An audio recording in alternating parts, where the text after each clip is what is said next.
Hello, welcome to Priya Vijay homes kitchen. நம்ம இன்றைக்கி என்ன பார்க்க போகிறோன்னா டிஃபன் சாம்பார் தான்.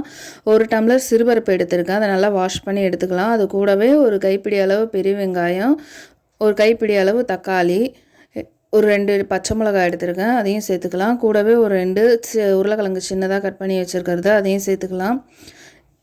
இது கூடவே கொஞ்சோண்டு 1/4 டீஸ்பூன் மஞ்சத்தூள், கொஞ்சோண்டு பெருங்காயம் சேர்த்து பருப்பு வேகிறதுக்கு தேவையான அளவு தண்ணி ஊற்றிக்கலாம். இப்போது ஊற்றிக்கிட்டு நான் என்ன பண்ணுறேன், கொஞ்சோண்டு விளக்கெண்ணெய் ஊற்றுறேன்.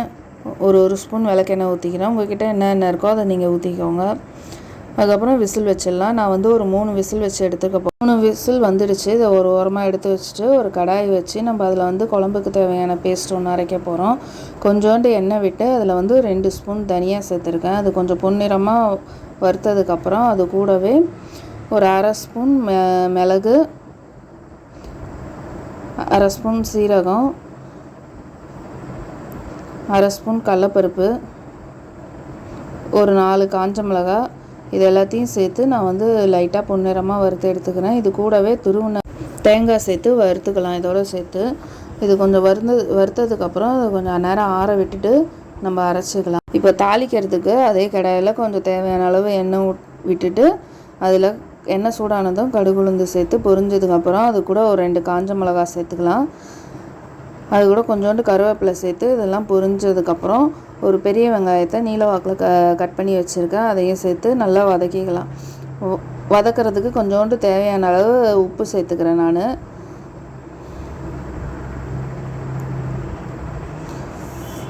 இது நல்லா வதங்கினதுக்கப்புறம் இது கூட வந்து ஒரு சின்ன சைஸ் தக்காளி, நான் 2 தக்காளி சேர்த்துருக்கேன், அதையும் சேர்த்து நல்லா வதக்கிக்கலாம்.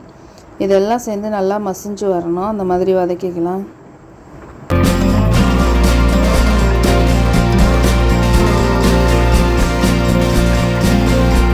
நல்லா வதங்கி வந்துடுச்சு. இப்போ இது கூட வந்து நான் குழம்பு மிளகாத்தூள் வந்து என்கிட்ட இருக்க ஸ்பூனில் 1 ஸ்பூன் நான் சேர்த்துருக்கேன். உங்கள் காரத்துக்கு ஏற்ற மாதிரி நீங்கள் சேர்த்துக்கலாம். இப்போ குழம்புக்கு தேவையான அளவு உப்பு சேர்த்துட்டு தண்ணி வந்து தேவையான அளவு விட்டுக்கலாம். இது கூடவே நான் வந்து ஒரு லெமன் சைஸ் புளி வந்து கரைச்சி விட்டுக்க போகிறேன். காயெலாம் போட்டால் வேக வச்சதுக்கப்புறம் புளி ஊற்றணும். நான் வந்து காய் போடலைங்கிறதால ஃபஸ்ட்டே நான் ஊற்றிக்கிறேன். இது எல்லாத்தையும் சேர்த்ததுக்கப்புறம் ஒரு கிளறி விட்டுட்டு நல்லா கொதி வரட்டும். அந்த மிளகாத்தூளோட வாடை போனதுக்கப்புறம் நம்ம அரைச்சி வச்ச பேஸ்ட்டு சேர்க்க போகிறோம்.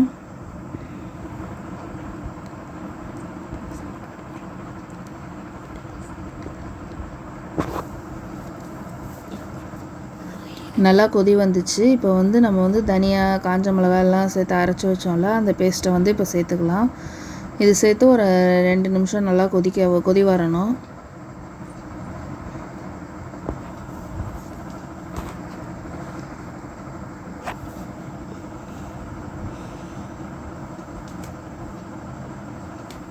இதுவும் சேர்ந்து நல்லா கொதி வந்துடுச்சு. இப்போ வந்து நம்ம வந்து சிறுபருப்பு வேக வச்சோம்ல, அதோட இப்போ இதை சேர்க்க போகிறோம்.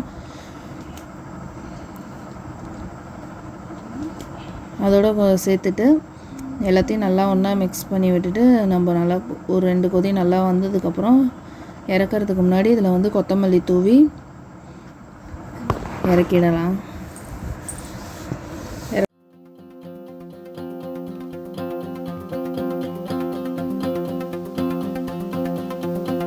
இப்போ நல்லா கொதி வந்துடுச்சு. இப்போ ஸ்டவ்வை ஆஃப் பண்ணிடலாம். நல்லா ஆவி பறக்கிற இட்லியில் ஒரு 4 கரண்டி இந்த சாம்பாரை ஊற்றி சாப்பிட்டா அவ்வளோ டேஸ்ட்டாக இருக்கும். அதை ட்ரை பண்ணி பாருங்கள் கண்டிப்பாக. இது இட்லி தோசைக்கு எல்லாத்துக்குமே நல்லாயிருக்கும். ட்ரை பண்ணுங்கள் கண்டிப்பாக. இந்த வீடியோ உங்களுக்கு பிடிச்சிருக்கோன்னு நினைக்கிறேன். லைக் பண்ணுங்கள், ஷேர் பண்ணுங்கள், சப்ஸ்கிரைப் பண்ணுங்கள், மறக்காமல் பெல் ஐக்கானை கிளிக் பண்ணுங்கள். தேங்க்யூ ஃபார் வாட்சிங் ஃப்ரெண்ட்ஸ்.